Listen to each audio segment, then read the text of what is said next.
अस्सलाम वालेकुम नाजरीन, प्रोग्राम में खुशामदीद। मेरा नाम है आयशा यूसुफ। नाजरीन, पाकिस्तानी सियासत लम्हा बलम्हा होती हुई डेवलपमेंट और पिछले कुछ अरसे में जिस तरह से डेवलपमेंट सामने आ रही हैं, सुबह कोई और सूरत हाल होती है, शाम होती है तो वो सूरत हाल मुकम्मल तौर पर बदल चुकी होती है। आज की सबसे बड़ी डेवलपमेंट ये थी कि पाकिस्तान तहरीक इंसाफ हुकूमत के इत्तेहादी MQM ने उनका साथ छोड़ दिया और मुत्तहिदा अपोजिशन की झोली में डाल चले गए हैं। अपना वज़न उनकी तरफ उन्होंने कर दिया है, जिसके बाद पाकिस्तान तहरीक इंसाफ और वज़ीर आज़म इमरान खान ख़ास तौर पर अक्सरियत पार्लियामेंट में अपनी खो चुके हैं। इस का ऐलान जो है प्रेस कॉन्फ्रेंस में किया गया आज। मुत्तहिदा कौमी मूवमेंट के रहनुमा और मुत्तहिदा अपोजिशन जिसमें पीपल्स पार्टी PDM के रहनुमा सब मौजूद थे, उन्होंने उसके बाद वज़ीर आज़म इमरान खान से मुस्ताफ़ी होने का मुतालबा भी कर दिया। दूसरी तरफ अगर देखा जाए हुकूमती वज़रा को, तो वो ये कहते हैं कि सवाल ही पैदा नहीं होता कि वज़ीर आज़म इमरान खान इस्तीफ़ा दें। आखिरी बॉल तक वो लड़ने के लिए तैयार हैं। फिर ख़त का मामला जो है वो भी आज काफ़ी डिस्कस होता रहा। आज वज़ीर आज़म इमरान खान ने एंकर्स और सीनियर सहाफ़ी जो थे उनके साथ इस ख़त के मंदरजात शेयर किए और ये बताया कि किस तरह से पाकिस्तान के ख़िलाफ़ आलमी साजिश हो रही है और किस तरह से ख़तरा समझा जा रहा है वज़ीर आज़म इमरान खान को, और उनको बदलने के लिए ये इम्पोर्ट की गई है तहरीक अदम एतमाद। आज उन्होंने अपने जो बातचीत हुई है एंकर्स के साथ उसमें ये बताया है। इसके बाद कुछ वफाकी वज़रा ने मीडिया टॉक भी की। फैसल वाडा साहब जो हैं उन्होंने ये कहा कि इमरान खान साहब को कत्ल करने की साजिश हो रही है, इसलिए उनको कहते हैं कि जब भी आप जलसे में जाएँ, तकरीर करने के लिए जाएँ, तो बुलेट प्रूफ ग्लास जो है वो डाइस पर होना चाहिए। इसके ऊपर आज हम बात करेंगे। हमारे साथ मौजूद हैं रहनुमा तहरीक इंसाफ हमजा साहिबा, रहनुमा मुस्लिम लीग नून राना एहसान अफजल खान साहब हमारे साथ मौजूद हैं, सीनियर तज्ज़ियाकार ज़फ़र हिलाली साहब हमारे साथ मौजूद हैं, और हमें ज्वाइन करेंगे रहनुमा पीपल्स पार्टी तैमूर तालपुर साहब। आलिया साहिबा, आपसे आगाज़ करते हैं। आज का दिन वाकई में एक बड़ा अहम तरीन दिन हम कह सकते हैं। जिस वक्त शमूलियत इख्तियार कर रही थी MQM, उस वक्त कुछ ट्वीट्स और कुछ टिकर्स वगैरह भी चल रहे थे वफाकी वज़रा के कि इस तरह से नहीं करना चाहिए MQM को, ये मुल्क के ख़िलाफ़ साजिश है, इस हुकूमत के ख़िलाफ़ साजिश है।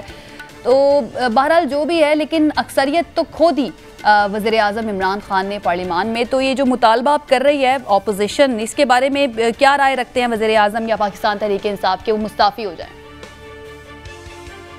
बिस्मिल्लाहिर्रहमानिर्रहीम। Thank you Ayesha. आयशा, मैं एक शेर सुना दूं। जिस धज से कोई मक्तल में गया वो शान सलामत रहती है।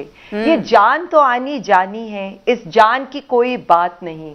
गर बाजी इश्क की बाजी है, जो चाहो लगा दो डर कैसा।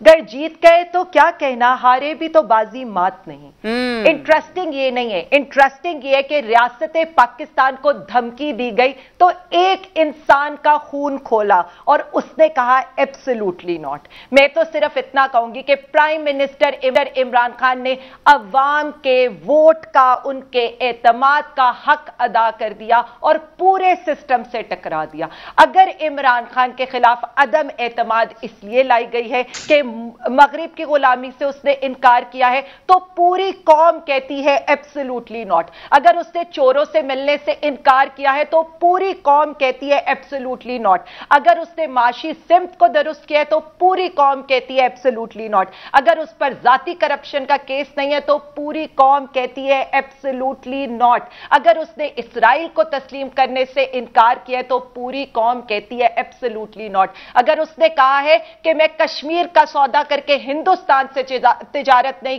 करूंगा तो पूरी कौम कहती है एब्सोल्युटली नॉट। अगर वो कहता है मैं अमेरिका को अड्डे नहीं दूंगा तो पूरी कौम कहती है एब्सोल्युटली नॉट। अगर वो ड्रोन की इजाजत नहीं देता, अगर वो सेंट्रल एशियन कंट्रीज रूस और चीन से दूर रहना कबूल नहीं करता, मैं तो सिर्फ इतना कहूंगी, खान ने अपनी जान की बाजी लगाकर पाकिस्तान का सौदा नहीं होने दिया। ये गुलाम जहनियतें इस बात को क्या समझेंगी?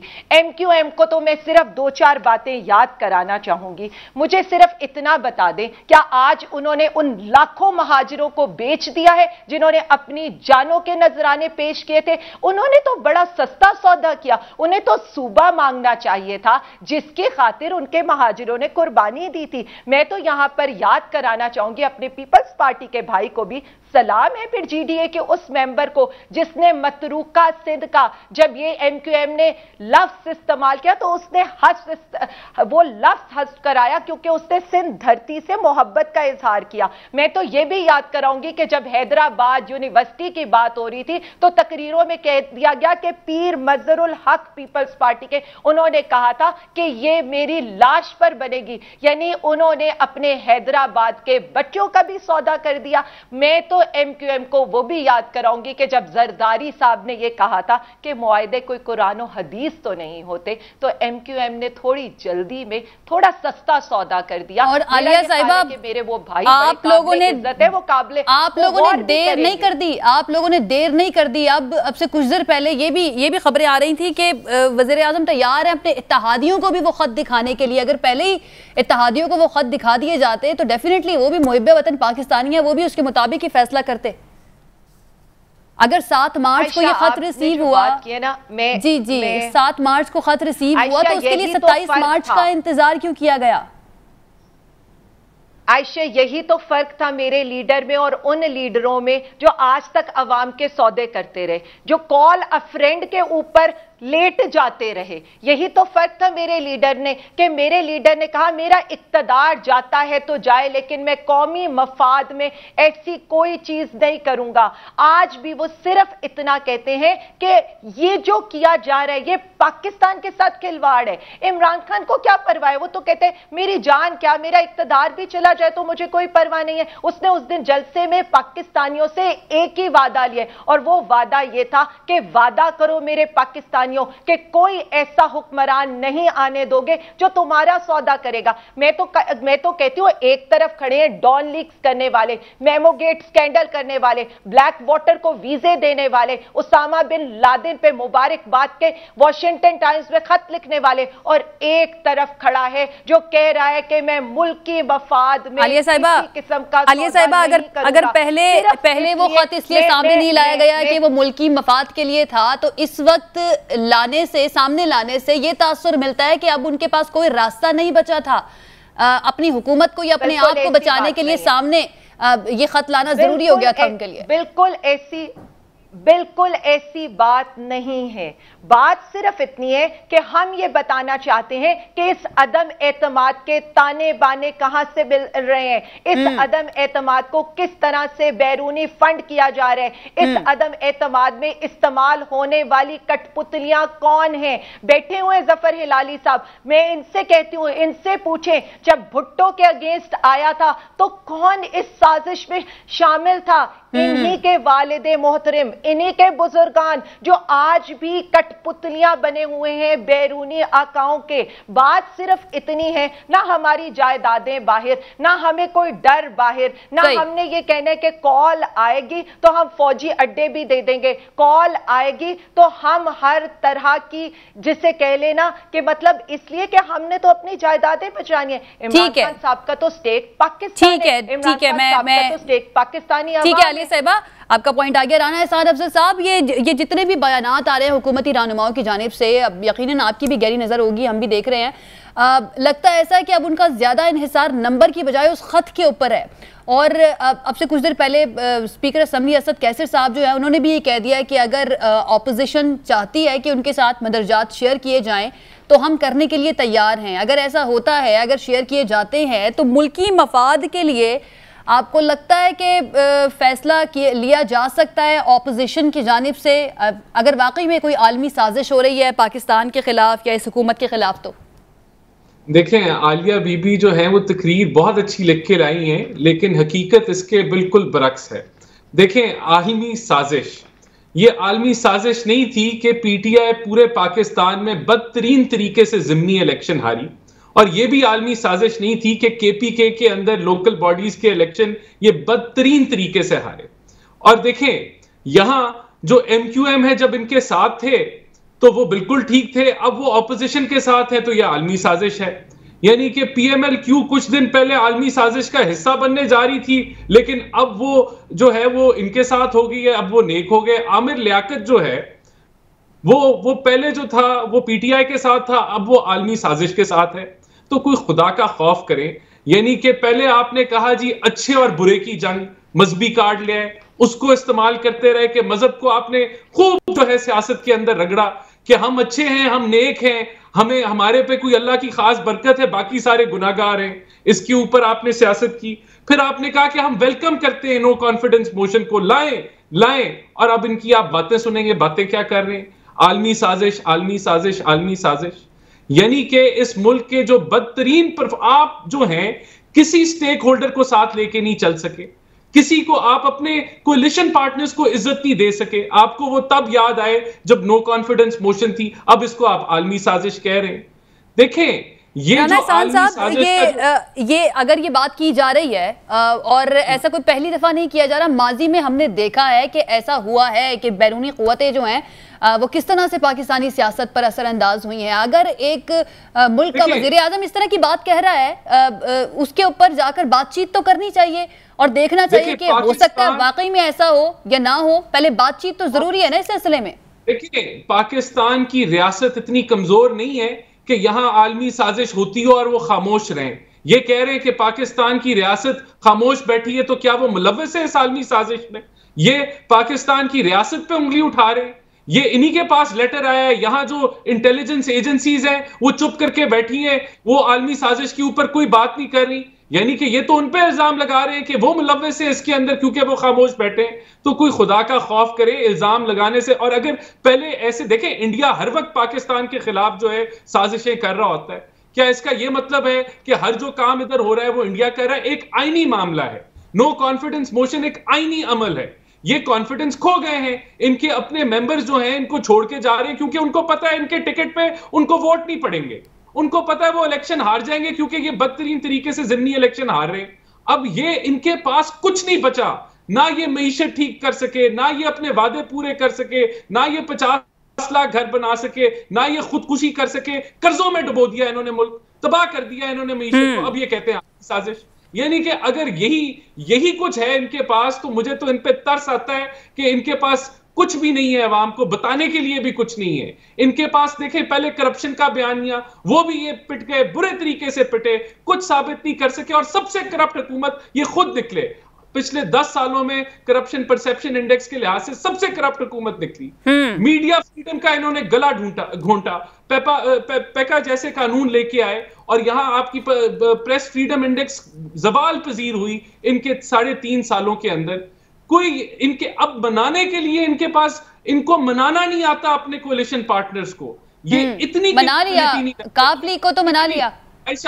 ऐसा इलेक्टोरल रिफॉर्म्स के अंदर इन्होंने बुलडोज किया, किसी के साथ बैठ नहीं सके, किसी के साथ कंसेंसस। ये तो डिक्टेटर बने हुए थे, ये तो इनको उंगली पकड़ के चल रहे थे, ये तो डिक्टेटर बने हुए थे। इनकी उंगली छुटी है तो देखे कैसे चीखे मार रहे हैं, कैसा रोना रो रहे हैं। ठीक है। एक लेटर लहराते हैं, ये क्या साबित करेंगे? लेटर से लाए, लेके आए असेंबली में, लेटर लेके आए पब्लिक।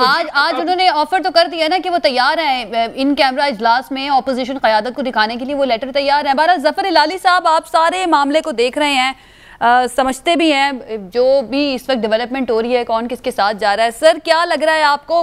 175 का तो आज मौलाना फजल रहमान ने दावा कर दिया कि हमारे 175 हो गए हैं, तो अक्सरियत तो अगर ऐसा ही है बज़ाहिर जो नजर आ रहा है, तो अक्सरियत तो खो चुके इमरान खान साहब।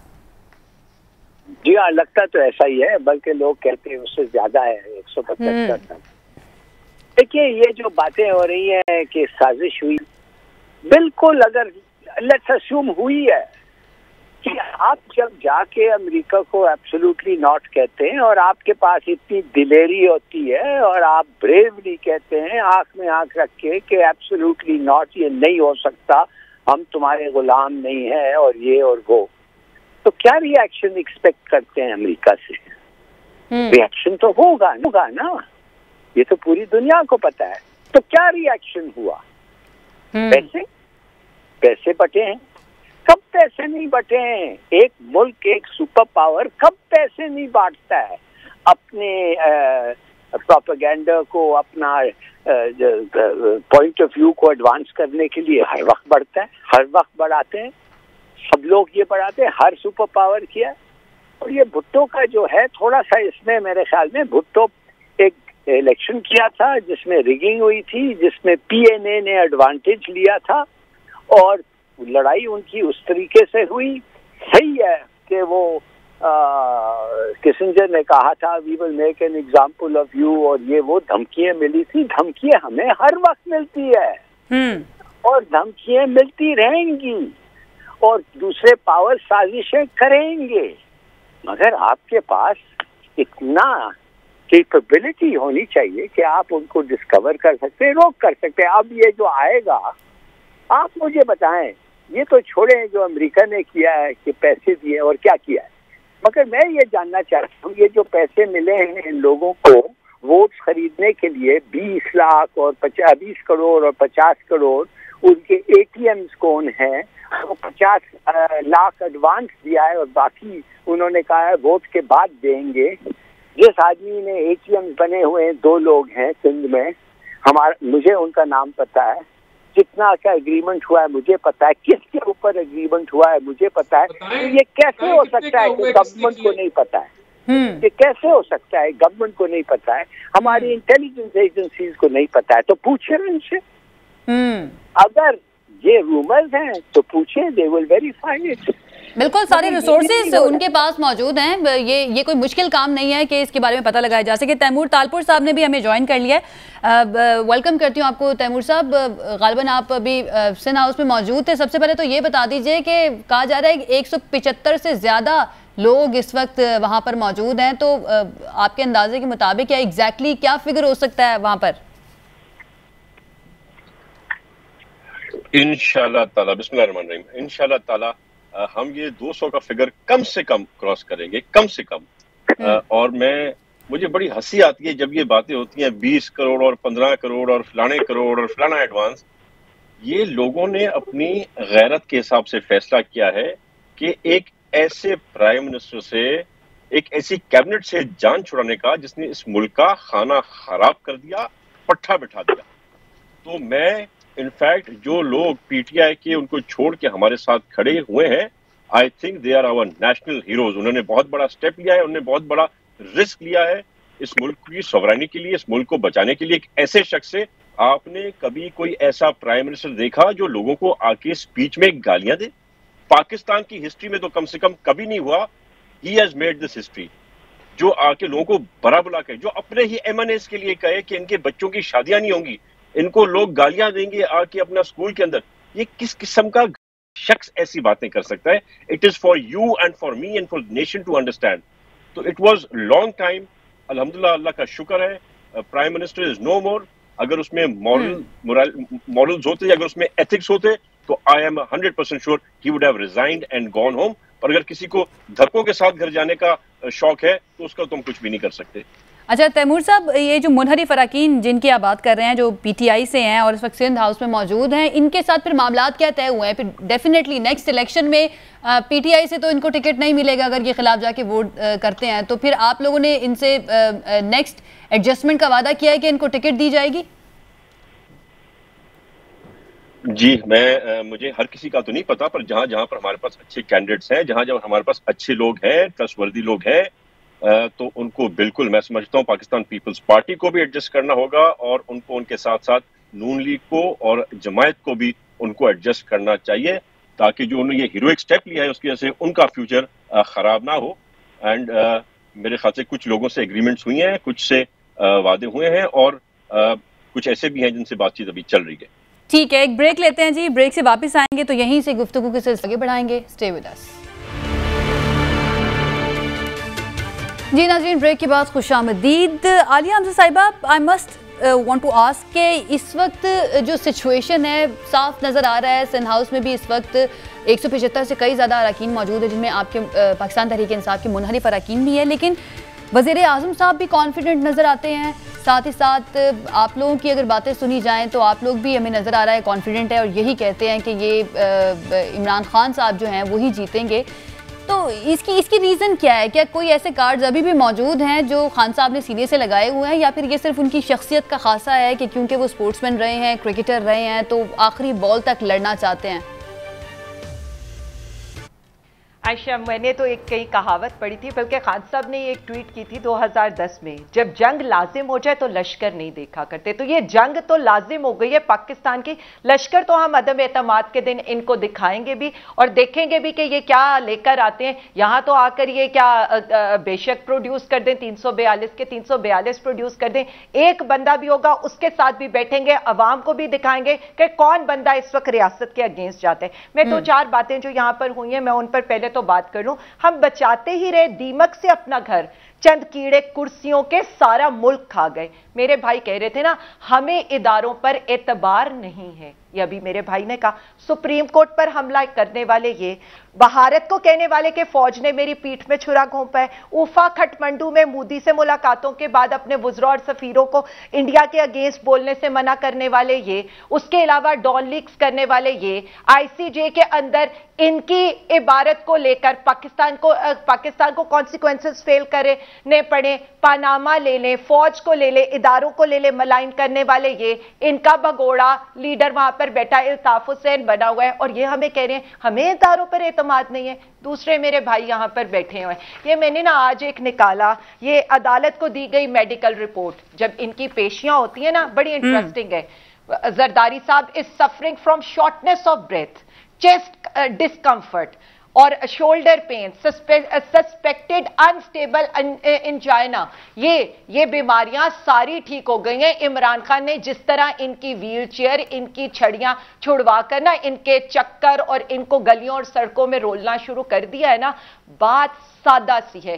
कल तक वो खत एग्जिस्ट नहीं करता था, आज हमें कहा जा रहा है कि उस खत के मदरजात जो है हम अवाम में पब्लिक नहीं कर सकते।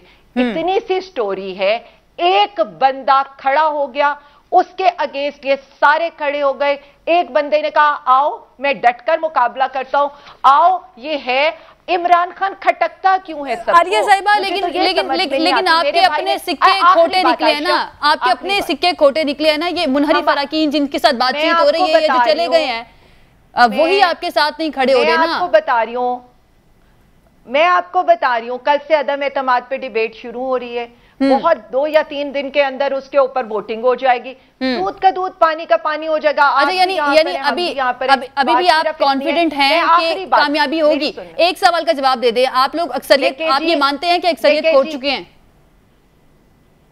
देखें जी, मैं आपको ये बता रही हूं, अदम एतमाद वाले दिन 172 का नंबर इन्होंने पूरा करना है। उससे पहले चाहिए ज़ियाफ़तें उड़ाएं, चाहिए फूड स्ट्रीट लेकर जाएं, चाहिए जो है मूवीज दिखाने लेकर। यानी आप कह रही हैं कि ये नंबर पूरा नहीं कर सकते, नंबर पूरा नहीं कर सकेंगे 172 का? छोटी सी बात जी, बिल्कुल छोटी सी बात जो अब मैं बता दूं, हमारे लोगों को हम पर बहुत है कि जी हम मकबूलियत खो चुके हैं। केपीके में आखिरी नंबर से आने वाले आज हमें मकबूलियत के ताने दे रहे हैं। अपनी इनकी जलसियां, उस दिन आपने देखा है मौलाना के बंदों को वो इस्लामी तालीमात देनी थी, इनके लीडरान, और वहां पर झंडे लहराए जा रहे थे जिनके, मतलब हम मकबूलियत खो चुके हैं। और इन्होंने कहा माशियत का जनाजा, माशियत का जनाजा, ये फिगर्स देखें, माशियत का जनाजा, रिमिटेंसेस पिछले साल से 8% ज्यादा, एक्सपोर्ट्स ऑफ गुड 30% ज्यादा, टेक्सटाइल्स एक्सपोर्ट 26% ज्यादा, टेक्सटाइल की टेक्नोलॉजी एक्सपोर्ट 30% ज्यादा, एफबीआर टैक्स रेवेन्यू 30% ज्यादा, फॉरेक्स रिजर्व 13% ज्यादा, गाड़ियों की सेल 57% ज्यादा, ट्रैक्टर की सेल 6.1% ज्यादा, क्रेडिट टू प्राइवेट सेक्टर 153% ज्यादा। ये मेरी रिपोर्ट्स तो नहीं है, ये जाएं देखें। अब ये मुल्क को खाने, जमहूरियत को लूटने के लिए ये सारे गिद्ध इकट्ठे हो गए हैं, अपना अपना शेयर लेने, रेवड़ियों की तरह मेरे मुल्क का सौदा करने। इसकी इजाजत ना हम देंगे, ना पाकिस्तानी अवाम देंगे, ना इनके अपने एमएनएस देंगे, ना हमारे एमएनएस देंगे। अगर वो खत ये भी देख लेना, मेरे भाई खुद एमपीए हैं, मेरे दूसरे भाई भी एक पॉलिटिकल बंदे हैं, मैं कहती हूं हर पाकिस्तानी मेरे से ज्यादा पाकिस्तान से मोहब्बत करता होगा, ना पार्टी से ना लीडर से। अगर ये खत ये भी देख लेना। अच्छा आलिया साहिबा, वजीर आजम ने भी ये कहा था कि बहुत सारे लोग ऐसे हैं जिनको मालूम नहीं है कि वो इस्तेमाल हो रहे हैं, तो ये बेहतर ना होता कि उनके साथ शेयर कर लिया जाता। और एक और बात की तस्दीक कर दीजिएगा कि आज क्या वजीर आजम ने ये ऑफर की थी इत्तेहादियों को, खासतौर पर एमक्यूएम को या बाप पार्टी को, कि हम आपको ये खत दिखाना चाहते हैं, और उन्होंने इनकार कर दिया इस बात से? देखें जी, स्पीकर साहब ने अभी ट्वीट की है, वो आपने भी देखी होगी, हमने भी देखी होगी। उन्होंने ये कहा है कि जितने पार्लियामेंट्री लीडर्स हैं, मैं नेशनल सिक्योरिटी की मीटिंग बुलवा रहा हूं, उसके अंदर ये सारा कुछ इन कैमरा हम आपको ब्रीफ कर देंगे, क्योंकि ये तो मुल्क की सिक्योरिटी का मसला है। ये कोई प्राइम मिनिस्टर इमरान खान साहब का या आलिया हमजा का पर्सनल वो तो नहीं है, हमारे तो मुल्क की सलामती का सवाल है कि हमने फैसला करना है। और मैं ये बिल्कुल बता दूं, चाहे वो PMLN के MNAs हो, चाहे पीपल्स पार्टी क्यों, चाहे जमात ये JUIF क्यों, पाकिस्तान के लिए हर कोई खड़ा होगा, ये हमारा यकीन है। तब हम ना इक्तदार की परवाह करेंगे, तो जब ये उसको देखेंगे तो मेरा तो ये ख्याल है कि ये भी साथ देंगे, क्योंकि कोई ये नहीं चाहेगा कि गैर मुल्की एजेंडा के हाथों में कोई खेले। ठीक है राना एहसान साहब, ये वाकई में मुल्की मफाद की अगर बात हो रही है या किसी आलमी साजिश की बात हो रही है, तो आपको नहीं लगता कि कम से कम इतना तो होना ही चाहिए? आप सुन भी रहे हैं आलिया साहिबा की बात कि अगर आप लोग भी देखेंगे वो कंटेंट जो है उस मुरासले के या उस केबल के कि उसके अंदर लिखा क्या गया है, और आप लोग भी उनका साथ देने पे मजबूर हो जाएंगे कि पाकिस्तान के खिलाफ साजिश होगी तो कोई भी उसका हिस्सा नहीं बनेगा। कम से कम एक मौका तो देना चाहिए, आपको नहीं लगता? देखिए, मैं आपके सवाल का जवाब देने से पहले हिलाली साहब ने कुछ बातें की। इन्होंने कहा जी पैसा अमेरिका से आ रहा है, तो क्या पैसा जहाजों में आ रहा है या शिप के अंदर आ रहा है पैसा इधर, या बोरियों में आ रहा है पैसा इधर? अगर पैसा आ रहा है, अगर बैंकों के थ्रू आ रहा है, तो आप पकड़े उसको। कहां से आपके पास सारी इंटेलिजेंस FIA आपके पास है, ISI इधर बैठ रही है। अगर पैसा अमेरिका से आ रहा है लोगों के अकाउंट में खरीदो फरोख्त के लिए, तो पकड़े। आप यहां कहानियां जो मर्जी सुना दें अवाम को, अवाम बेवकूफ है कि उनको पता नहीं पैसा आ रहा है, दूसरा खरीदो फरोख्त हो रहा है। इनकी नॉलेज में हिलाली साहब कहते हैं मुझे पता है, तो इंटेलिजेंस एजेंसीज को नहीं पता? अगर आपको पता है, जाए पुलिस में FIR कटवाएं, उनको बताएं कि ये अगर आपको ये पता है कि पैसा कौन दे रहा है, कितना ले रहा है, तो जाके FIA को बताएं, जाके इंटेलिजेंस एजेंसीज को बताएं कि ये मेरे पास एविडेंस है, उनके खिलाफ कार्रवाई करें। यहां बैठ के बयान दे रहे हैं, और बयान ऐसे दे रहे हैं कि जो मर्जी बोली जाए।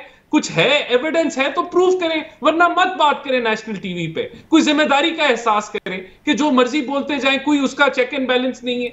दूसरी चीज आपने कहा जी ये यहां IMF को गिरवी किसने रखवाया? किसने जो है स्टेट बैंक अपना जो है IMF के हाथ में दे दिया, तो अमेरिका के आगे घुटने तो आप लोगों ने टेके। CPEC को आपने फेज 1 $46 अरब का, हमने 90% कंप्लीट कर लिया, आप 10% मुकम्मल नहीं कर सके बकाया। फेज 2 तो छोड़े कि आगे आना है या नहीं आना।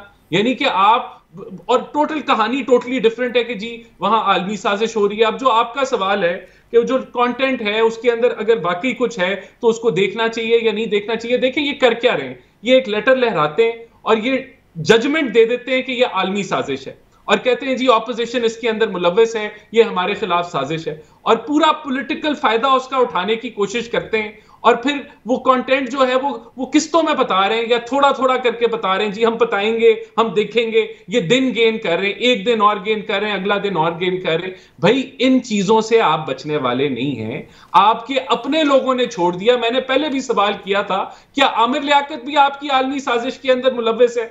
ये जो लेटर चल रहा है, भाई कोई नहीं इसको मानता।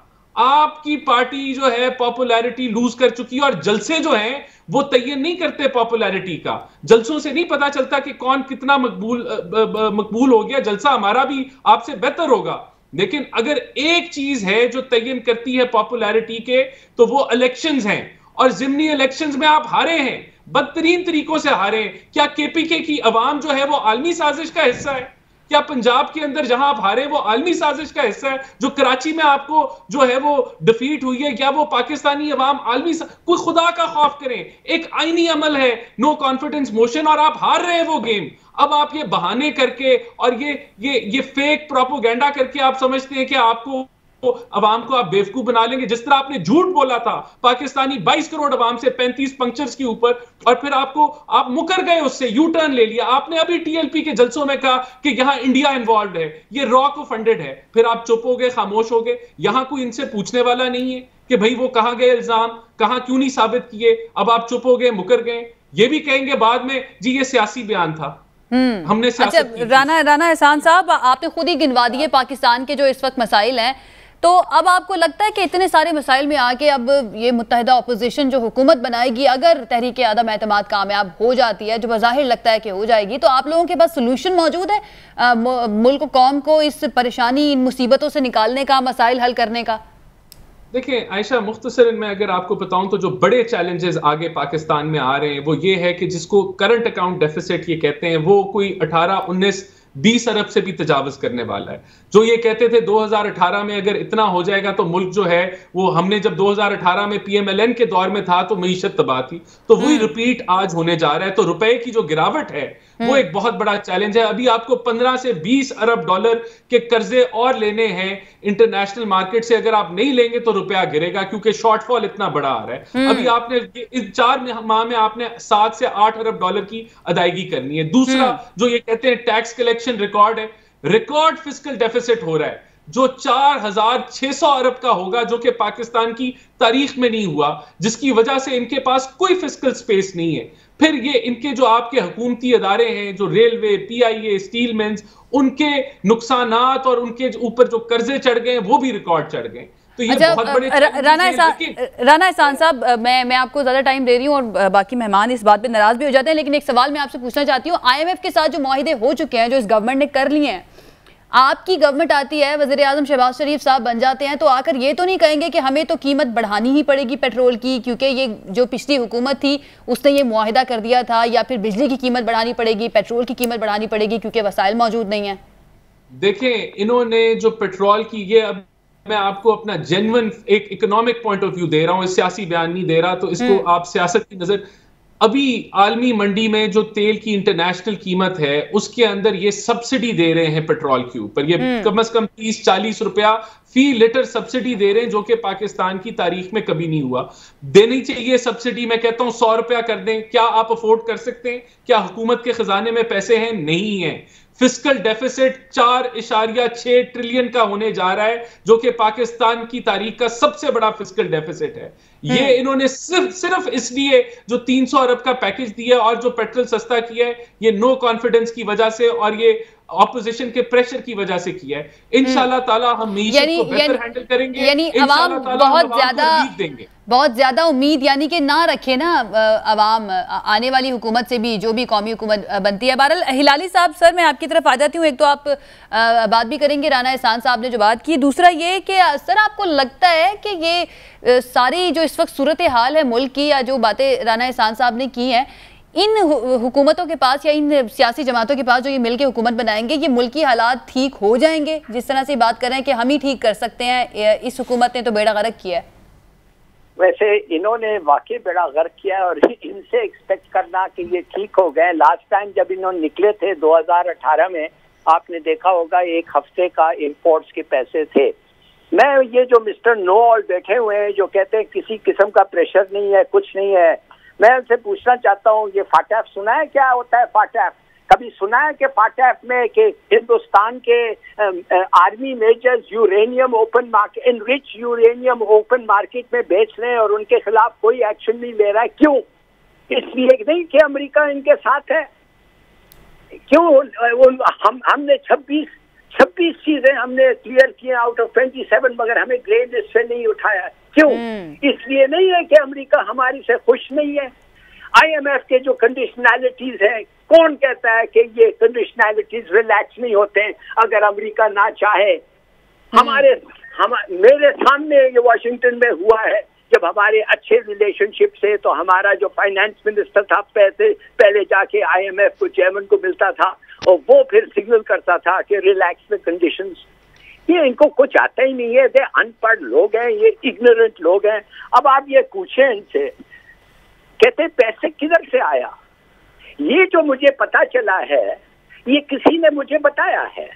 अब मैं नहीं कहता कि ये सच है, मैं कह रहा हूं अगर मुझे बताया गया है तो श्योरली इंटेलिजेंस एजेंसीज जो हमारे हैं, जिनको पता है कि खरीद और फरोख्त होता है, जो छांगा मांगा देखा हुआ है, जो ये शिक आया है कॉन्स्टिट्यूशन में, वो इसलिए आया है कि ये होता है। नहीं तो क्यों उन्होंने खामखा एक शिक लगा हुआ है कि आप ये हॉर्स ट्रेडिंग नहीं हो सकते, और ये कह रहे हैं कि ये सब फिक्शनल है। और अगर फिक्शनल है तो पूछे इदारे से, अच्छी बात है ना। के इदारे से पूछे और उनको क्लियरेंस दे, मगर आप देखेंगे वो कभी नहीं देंगे क्लियरेंस, इसलिए कि ये फिक्शन नहीं है। देखिए ये लोग जो समझते हैं ना कि ये हर चीज जानते हैं, दीज पीपल आर सिकनिंग। और मैं आपको एक और चीज बताता हूँ, ये जो अमेरिका कर रहा है ये कोई नई बात नहीं है। इनके पास काउंटर पार्ट फंड्स होते हैं, रुपये में होते हैं, अमेरिकन एम्बेसीज में होते हैं, और वो बचते हैं। और the best intelligence in the world बता नहीं सकेगा आपको कि हर वो sack of Pakistani counterpart funds हैं वो कैसे बिक रहे हैं, हर आदमी को नहीं पता होगा। लेकिन ज़फ़र ललित साहब, आपको नहीं लगता कि ये हैंडलिंग जो की गई है जिस तरह से, अगर वाकई में ये है, जिस प्रेशर की आप भी बात कर रहे हैं या जिस कॉन्स्पिरेसी की आप भी बात कर रहे हैं, अगर वाकई में ये है तो इसको हैंडल उस तरह से नहीं किया गया इस हुकूमत की जानिब से, या फिर देर कर दी गई इसके बारे में एक डिबेट शुरू करवाने में? मैं तो हर वक्त कहता हूं कि 7 तारीख को इनको एक्सपोज करना था इसको। मैंने 3 दफे आज प्रोग्राम्स में, मुख्तलिफ प्रोग्राम्स में कहा हूं, भाई अगर आपको ये खत आया, आपको शुबा था, आपका लोकल इंटेलिजेंस ये बता रहा था, तो कम से कम आप उठ के कहते कि ये खत आ रहा है, हम इन्वेस्टिगेशन कर रहे हैं।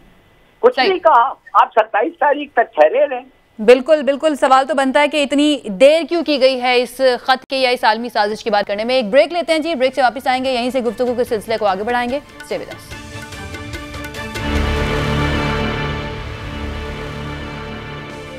जी नाज़रीन, ब्रेक के बाद खुशामदीद।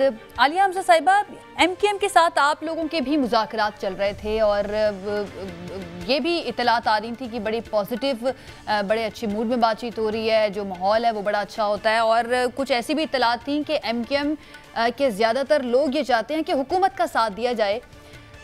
उनके मुतालबात क्या थे और ऐसा हुआ क्या कि अचानक से MQM आप लोगों को छोड़कर ऑपोजिशन की तरफ चली गई?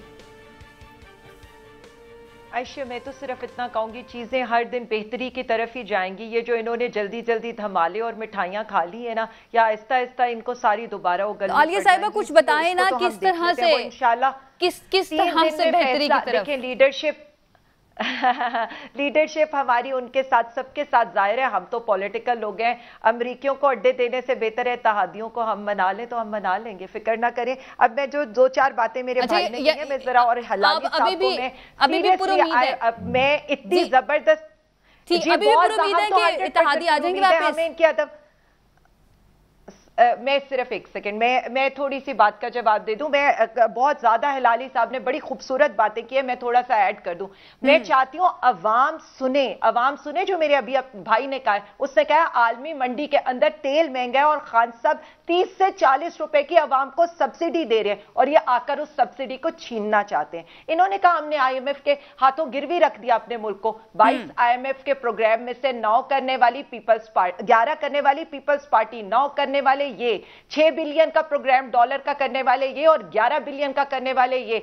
तो 3 बिलियन जो अभी पूरा भी नहीं हुआ, एक प्रोग्राम पर ताने हम सुने। मुझे तो ये लगता था बिजली के बिलों में जो हमने कमी की और पेट्रोल पर जो रिलीफ दिया, कहीं ऐसा ना हो कि खान साहब थोड़ा सा और कर देते ना, तो इन्होंने तो IMF के बाहर ही धरने दे देने थे। इन्होंने कहा आमिर लियाकत आलमी सियासत का हिस्सा है। जी बिल्कुल, वो आलमी ये जो चल रहा है ना साजिश, उसका हिस्सा नहीं है। जो साजिश का हिस्सा है ना, वो जो भगोड़ा बाहर बैठे, जो इसराइली एजेंटों से भी मिल रहा है, जो हमदुल्ला मोहिब से भी मिल रहा है, जो यहां पर आकर जो अमरीकी एजेंटों से भी मिल रहा है, वो सारे इसकी कठपुतलियां हैं और बाकी लोग तो अनइंटेंशनली उनके साथ हैं। फिर इन्होंने हमें कहा जी हम झूठ बोल रहे हैं खत के ऊपर। मैं इनको बताऊं झूठ क्या होता है। झूठ होता है कतरी खत, झूठ होता है कैलबरी फॉन्ट, झूठ होता है जो आप फ्लोर ऑफ द हाउस ये कहे कि जी ये है वो जराए जो आप ऑन रिकॉर्ड कहें कि मेरी लंदन क्या पाकिस्तान में प्रॉपर्टी नहीं है, जो आप ये कहें कि मेरे असासे मेरी आमदन से ज्यादा है, तो क्या हुआ।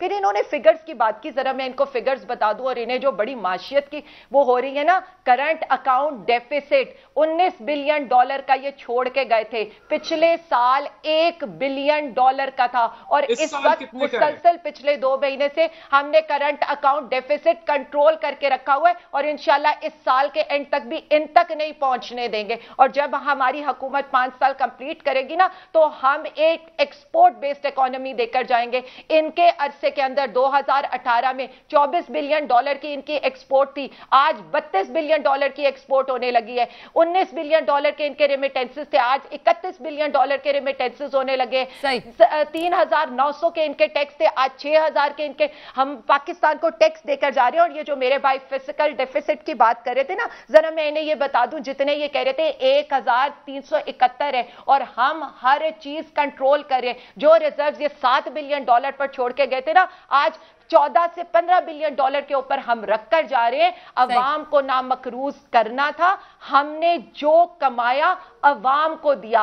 हमने इनके वो जो पूरा मैं बता दूं, आईपीपीस के सौदे रिवर्स हमने किए, कार के रिवर्स हमने किए। ये जो अब रेकॉर्ड एक पर आप ये देख रही हैं 50% पाकिस्तान को उसका शेयर मिल रहा है, 11 अरब डॉलर का हमने इस कौम को फायदा दिया और उसके साथ 5 अरब डॉलर की हम इन्वेस्टमेंट लेकर आ रहे हैं। ये किस मुंह से आकर चार्जशीट एक ही है प्राइम मिनिस्टर के कि अमेरिका को अड्डे नहीं दूंगा, ठीक है आलिया साहिबा, नहीं करने दूंगा, यूरोपियों का गुलाम नहीं बनूंगा। मेरे पास वक्त कम रह गया, एक का फैसला एक कमेंट मुझे बाकी मेहमानों का भी लेने देना है। एहसान साहब, अब क्योंकि सब कुछ तय भी कर चुकी है मुत्तहिदा अपोजिशन कि किसको कौन सा ओहदा देना है, तो शहबाज शरीफ साहब वजीर आला होंगे, वजीर आजम होंगे।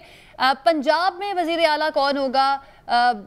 पीपल्स पार्टी के पास कौन से ओहदे होंगे? मौलाना फजल रहमान साहब की जमात के पास कौन से ओहदे होंगे? ये सब कुछ डिसाइड हो गया है, तो कुछ शेयर कीजिए हमारे साथ भी। देखें, सबसे पहले तो मैं अब आलिया बीबी को कहूंगा कि तकरीर बहुत अच्छी करती हैं, आपके सवालों के जवाब नहीं देती, लेकिन इन्होंने घबराना नहीं है। अब ये जो है ना, लेकिन मेरे सवालों का जवाब दे देना। अच्छा, मैं आपको देखें, ये सारे जो मामलात हैं कि गवर्नमेंट कैसे बनेगी, काबीना क्या होगी, ये अंडर डिस्कशन है। और ये इंशाल्लाह ताला जब नो कॉन्फिडेंस मोशन एक दफा ये मराहिल से हम गुजर जाएं, इस हुकूमत से हम निजात हासिल कर लें जिसने एक आम आदमी की कमर तोड़ दी, महंगाई तले पीस दिया अवाम को, इससे जब हम इंशाल्लाह ताला इनकॉम्पिटेंट से जब हम निजात हासिल कर लेंगे तो आपको एक अच्छी जो है वो टीम मिलेगी। अच्छा, वज़ारत आला का उम्मीदवार कौन होगा? वज़ारत आला का उम्मीदवार कौन होगा? देखिए, वज़ारत आला के उम्मीदवार हमारे परवेज इलाही साहब थे जो इनकी तरफ चले गए और अब शायद वो उनको उससे भी हाथों को, अब वो उनके हाथों से निकल जाएगी, अब उनको मिलना वो मुश्किल है। अगर तो पीएमएलएन ने हुकूमत बनाई तो इंशाल्लाह ताला जो लीडर ऑफ ऑपोजिशन है वही कंटिन्यू करेंगे। अगर वो वरना अगर कोई कोalition बनी और वो तो फिर ये चीजें जो है वो जरूर अवाम के सामने जल्द आ जाएंगी। ठीक है, जफर इलाली साहब, सर आपका लास्ट कमेंट लेना चाहूंगी। 2008 में भी हमने देखा था कि पीपल्स पार्टी और नून लीग ने मिलकर हुकूमत बनाई, लेकिन कुछ ज्यादा अरसा वो चल नहीं सकी। अब सिर्फ 2 जमातें नहीं है, कई जमातें हैं जो मिलकर हुकूमत बनाने के लिए तैयार है। आपको लगता है कि मिलकर दोबारा से चल पाएंगी अगर पास्ट को रखा जाए नजर में? तो देखिए, हिस्ट्री बताती है कि पीपीपी और एमक्यूएम 3-4 दफे इकट्ठे हुए हैं और 3-4 दफे स्प्लिट हुए हैं, और जब स्प्लिट होते हैं तो बड़े जहरीले अल्फाज एक के खिलाफ इस्तेमाल करते हैं। नून और पीपीपी तो उनमें कोई ट्रस्ट है ही नहीं, बिल्कुल नहीं है। दे कैन कम टुगेदर एक ऑब्जेक्टिव के लिए, मगर वो रह नहीं सकते साथ, and they are natural adversaries. तो मेरे ख्याल में ये कोalition कुछ नहीं चलेगा, बेहतर है इलेक्शंस पे जाएं। और मैं समझता हूँ कि इमरान खान साहब का एक मोमेंटम है, वो जलसा बताता है कि नहीं, जो जितने लोग आए थे, मगर जितने लोग आना चाहते थे घर से निकले थे मगर पहुंच नहीं सके, इसलिए कि 20-20 मील के फासले पे उनको कहा जाता था कि you won't make it, time खत्म हो जाएगा। तो ये है, ये इस पे कैपिटलाइज करें और ये बातें छोड़े। अगर आपके पास मेजॉरिटी नहीं है, बस 2-3 दिन में पता होगा, टू हेल विद इट, जाए आपके फोर्सेस को मोबिलाइज करें, मोमेंटम रखें और गो फॉर न्यू इलेक्शन। ठीक है, बहुत शुक्रिया जी हमारे मेहमानों का हमें ज्वाइन करने के लिए आज हम डिस्कशन में। नाज़रीन, ये था हमारा आज का प्रोग्राम। कल एक मरतबा फिर से हाजिर होंगे। अपना ख्याल रखिए, इजाजत दीजिए, अल्लाह हाफ़िज़।